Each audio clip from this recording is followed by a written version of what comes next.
खाना काबा, चंद हकायक जो आप नहीं जानते। इस दुनिया में कोई ऐसी जगह नहीं जो खाना काबा की तरह मुकद्दस और मरकजी हैसियत रखती हो। ये मुकाम सऊदी अरब में वादी हज्जाज में वाक़े है। रोज़ाना हज़ारों अफराद 24 घंटे खाना काबा का तवाफ़ करते हैं।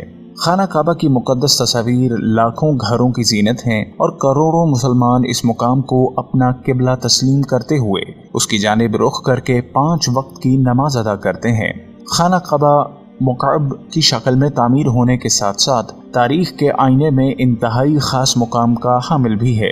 यहाँ हम खाना काबा के मुतालिक चंद ऐसे हकायक पेश करेंगे जिनसे बहुत कम लोग वाकिफ हैं। खाना काबा कई मरतबा तामीर हो चुका है।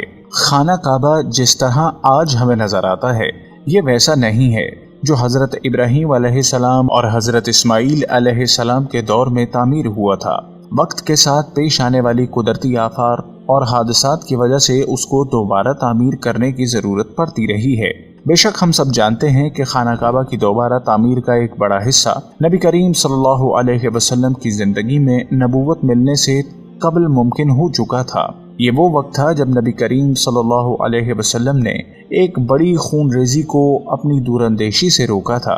एक बड़े कपड़े में हजर अस्वद को रखकर हर कबीले के सरदार से उठवाया था। इसके बाद आने वाले वक्त में कई मरतबा खाना काबा की तामीर होती रही है। आखिर में खाना काबा की तफसील से आराइश 1996 में हुई थी, जिसके नतीजे में बहुत सारे पत्थरों को हटा दिया गया था और बुनियाद को मजबूत करके नई छत डाली गई थी। ये अब तक की आखिरी बड़ी तामीर है और अब खाना काबा की इमारत को पहले से कहीं ज्यादा मजबूत तस्वुर किया जाता है। इसके 2 दरवाजे और एक खिड़की हुआ करती थी। दोबारा तामीर किए जाने से कबल खाना काबा का एक दरवाजा अंदर दाखिल होने के लिए और एक बाहर जाने के लिए इस्तेमाल होता था। एक जमाने तक खाना काबा में एक खिड़की हुआ करती थी।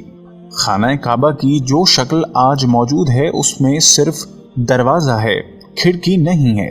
खाना काबा के मुख्तलिफ रंग। हम लोगों ने खाना काबा को हमेशा काले रंग की कस्बा और सोने के धागों में देखने की ऐसी आदत हो चुकी है कि हम इसको किसी और रंग में तस्वुर भी नहीं कर सकते। ये रिवायत अबासद जिनके घर का रंग काला था के दौर से चली आ रही है, लेकिन इससे कबल खाना काबा मुख्तलिफ रंग के गिलाफ से ढकता रहता था। इन रंगों में हरा, लाल और सफेद रंग शामिल हैं। खाना की चाबियां एक खानदान की तहवील में हैं।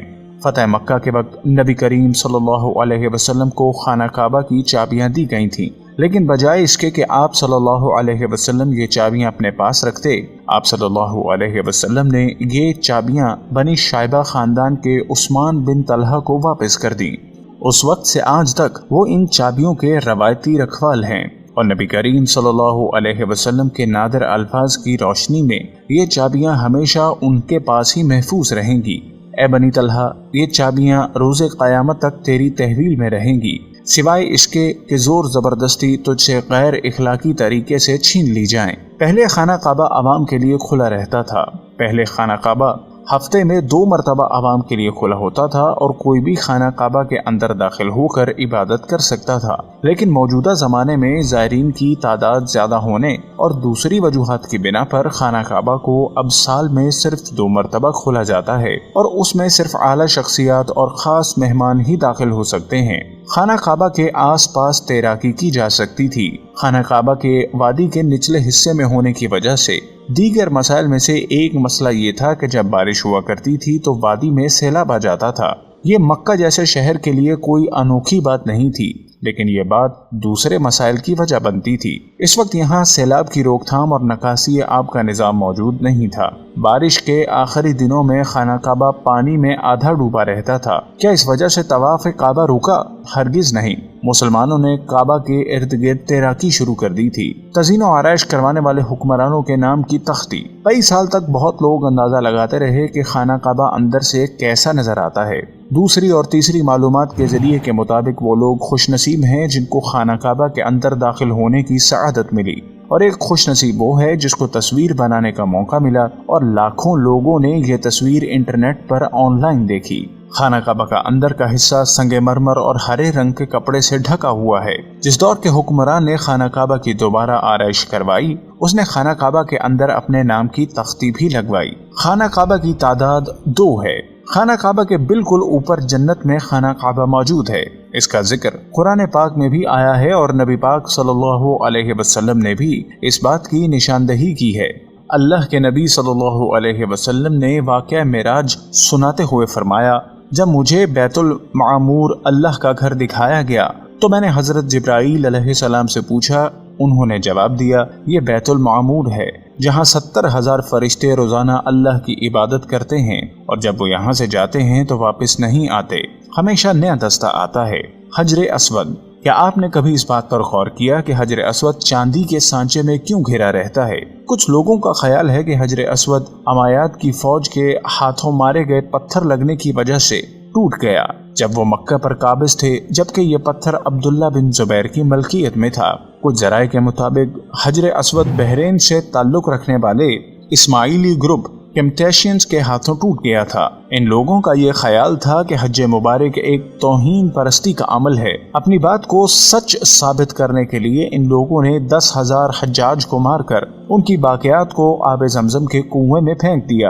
یہ غیر انسانی عمل کافی نہیں ہے۔ یہ شیطان حجر اسود کو عرب کی مشرق میں لے گئے اور پھر عراق کے شہر قفا لے گئے، جہاں اس کے عوض تاوان وصول کیا۔ جب ان کو مجبور کیا گیا تھا وہ اس کو خلیفہ عباسد کو واپس کر دیں۔ جب اسے واپس کیا گیا تو یہ ٹکڑوں میں تھا اور اس کو یکجان کرنے کا صرف ایک ہی طریقہ سمجھ آیا تھا کہ اس کو چاندی کے سانچے میں رکھا جائے۔ کچھ تاریخ دانوں کے مطابق اس مقدس پتھر کے کچھ حصے آج بھی کہیں گم ہیں۔ خانہ کعبہ مکعب کی شکل کا نہیں۔ مکعب کی شکل سے مشہور خانہ کعبہ دراصل مستطیل کی شکل کا ہے۔ خانہ کعبہ کبھی بھی مکعب کی شکل کا نہیں تھا۔ اس کے اصل زاویے کے مطابق ایک آدھا گول حصہ ہے جس کو حجرہ اسماعیل کہا جاتا تھا۔ نبی کریم صلی اللہ علیہ وسلم کو نبوت ملنے سے پہلے جب خانہ کعبہ کی دوبارہ تعمیر ہوئی تھی تب قریش نے اس بات کی حامی بھری تھی کہ وہ حلال کمائی سے ہی اس کی تعمیر مکمل کریں گے۔ اس کا مطلب یہ ہوا کہ جوئے، لوٹ مار، جسم فروشی اور سود جیسے حرام کاموں سے کمایا ہوا پیسہ استعمال نہیں ہوگا۔ قریش اتنے امیر تجارتی شہر میں ہونے کے باوجود اتنی رقم جمع کرنے میں ناکام ہو چکے تھے جو خانہ کعبہ کی تعمیر اس کی اصل سائز اور رقبے کے حساب سے کر سکیں۔ انہوں نے خانہ کعبہ کی چھوٹی عمارت تعمیر کی اور اس کی دیواریں مٹی کی اینٹوں سے بنائیں جس کو حجر اسماعیل کہا جاتا ہے، حالانکہ اس کا حضرت اسماعیل علیہ السلام سے کوئی تعلق نہیں، جو کہ خانہ کعبہ کے حقیقی قطر کی جانب اشارہ کرتی تھی۔ اپنی زندگی کے آخری حصہ میں حضرت محمد صلی اللہ علیہ وسلم نے خانہ کعبہ کی دوبارہ تعمیر کا ارادہ کیا تھا، مگر یہ عظیم فریضہ سر انجام دینے سے پہلے ہی آپ صلی اللہ علیہ وسلم جہان فانی سے کوچ کر گئے۔ خلیفہ عبداللہ بن زبیر کے دور حکومت کے چند سال کے مختصر وقفے میں خانہ کعبہ اپنی اسی شکل میں موجود تھا جس میں نبی صلی اللہ علیہ وسلم نے دیکھا تھا۔